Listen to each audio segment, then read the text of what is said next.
आज हम लोग लेके आए हैं ऐसे सेंटेंस जैसे कि हम लोग बोलते हैं वह जा सकता है, वह खेल सकता है, वह पढ़ सकता है, वह नाच सकता है, वह नहीं जा सकता है, वह नहीं खेल सकता है। तो ऐसे सेंटेंस को पढ़ने के लिए हमें कैपेसिटी सेंटेंस पढ़ना होता है। कौन सा सेंटेंस? कैपेसिटी सेंटेंस, जिसको हम लोग बोलते हैं can sentence also. Can sentence इसको बोलते हैं, या तो आप कैपेसिटी सेंटेंस बोलिए। तो अब इसका जो रूल होगा वो होगा, सबसे पहले सब्जेक्ट लिखेंगे, उसके बाद कैन लिखेंगे, वर्ब फर्स्ट फॉर्म और in the last other. Symptom means पहचान। सबसे पहले सब्जेक्ट होगा, उसके बाद एक वर्ब होगा, उस वर्ब के बाद सकता है, सकती है, सकते हैं, सकता है, सकती है और सकते हैं। तो हमें कैन सेंटेंस यानी कि कैपेसिटी सेंटेंस का प्रयोग करना होगा। जैसे कि हमारा पहला एग्जांपल, वह जा सकता है, वह जा सकता है। तो क्या इसका बनेगा? सबसे पहले वह, तो सकता है, तो यहाँ पे वह का इंग्लिश ही लगेगा या सी लगेगा? सकता है तो यहाँ लड़का का बात है, तो यहाँ पे क्या लगाएंगे? ही के बाद क्या लगाना है? कैन। कैन के बाद क्या लगाना है? जाने के इंग्लिश गो। तो क्या बनेगा? He can go. अगर यही वाक्य नेगेटिव हो जाए, वह नहीं जा सकता है, तो फिर क्या बनेगा?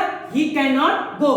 सर पढ़ा सकते हैं, सर कैन टीच। सर नहीं पढ़ा सकते हैं, सर कैन नॉट टीच। वह इंग्लिश बोल सकता है, ही कैन स्पीक इंग्लिश। वह इंग्लिश नहीं बोल सकता है, he can not speak English. तो ये तो हमारा असर्टिव सेंटेंस है, यानी कि सिंपल सेंटेंस, जिसमें हमारे दो भाग होते हैं, एक होता है अफर्मेशन और एक होता है नेगेशन। तो वह जा सकता है सिंपल अफर्मेशन, वह नहीं जा सकता है सिंपल नेगेशन। लेकिन हमारा एक अलग सेंटेंस होता है, जिसको हम लोग कहते हैं इंट्रोगेटिव सेंटेंस, जिसमें हम सामने वाले से क्या करते हैं? क्वेश्चन पूछते हैं। जैसे कि अगर हमें क्वेश्चन पूछना हो, क्या वह जा सकता है, क्या वह खेल सकता है, क्या वह पढ़ सकता है, क्या वह नाच सकता है, तो उसके लिए हम क्या करेंगे? उसके लिए हमें जो रूल होगा वो रूल तुरंत चेंज हो जाएगा।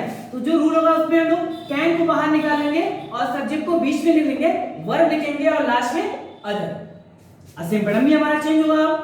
जब रूल चेंज हुआ तो सिंपटम भी चेंज होगा। इसमें क्या होगा? क्या शब्द बाहर होगा और उसके बाद सब्जेक्ट, वर्ब प्लस सकता है, सकती है, सकते हैं, सकता है, सकती है, इन द लास्ट सकते हैं। जैसे कि एग्जांपल, क्या राम जा सकता है? अब ये हमारा प्रश्न पूछने का काम हो रहा है ना, क्या राम जा सकता है? तो ये जो हमारा सेंटेंस है ना, इस सेंटेंस को हम लोग कहते हैं yes no type, yes no type sentence. जब हमारा क्या शब्द बाहर होता है और इंग्लिश में हेल्पिंग ऑफ पार होता है, तो उस सेंटेंस को हम लोग बोलते हैं इंट्रोगेटिव सेंटेंस। लेकिन इंट्रोगेटिव सेंटेंस के दो भाग होते हैं, एक यस नो टाइप होता है और एक होता है डब्ल्यूएच टाइप। तो यस नो टाइप का क्या होता है? क्या शब्द बाहर होता है, तो यहाँ पे क्या की इंग्लिश वर्ड नहीं होगी। तो क्या की इंग्लिश यहाँ पे क्या होगा? इस वाक्य की हमारी हेल्पिंग ऑफ होगी। तो ये वाक्य हमारा कैन सेंटेंस का है, तो इसकी हेल्पिंग ऑफ कैन। सबसे पहले क्या लिखेंगे? कैन। उसके बाद सब्जेक्ट क्या है? राम। राम के इंग्लिश राम। उसके बाद वर्ब क्या है? जाना। जाने के इंग्लिश गो। तो क्या बनेगा? कैन राम गो। इसका आंसर क्या होगा? अगर आपसे किसी ने पूछा कैन राम गो, तो आप जवाब क्या देंगे?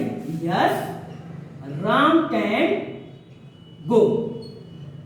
अब इसको सिंपल में अगर आंसर देना है तो सिंपल नेगेटिव, जैसे कि no Ram can not go.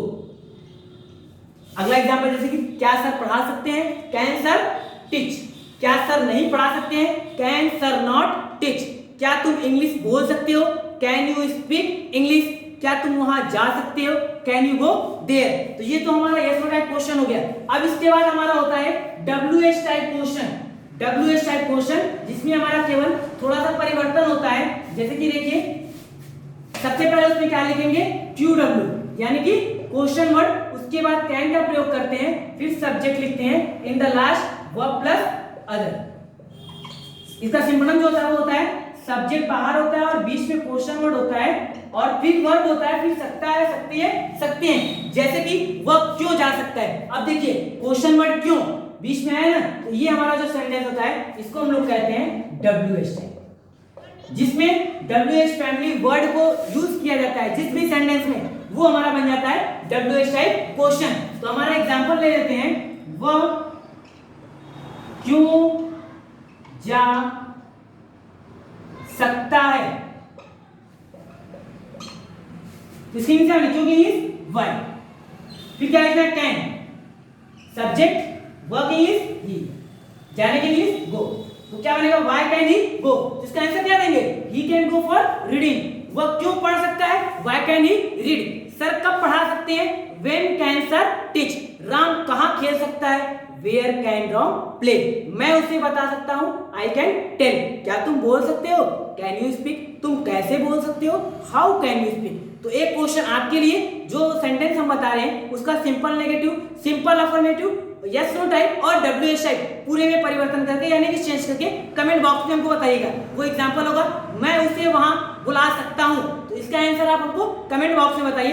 And don't forget to subscribe our channel, अगर आप हमारे इस चैनल पे नए हैं तो सब्सक्राइब करना बिल्कुल भी ना भूलें, और सब्सक्राइब के साथ साथ बेल आइकन भी जरूर से दबाएं ताकि हमारे जो वीडियोस होंगे इंग्लिश स्पीकिंग के रिलेटेड वो आपको तुरंत यानी कि सबसे पहले वो वीडियो आपके पास पहुंचे।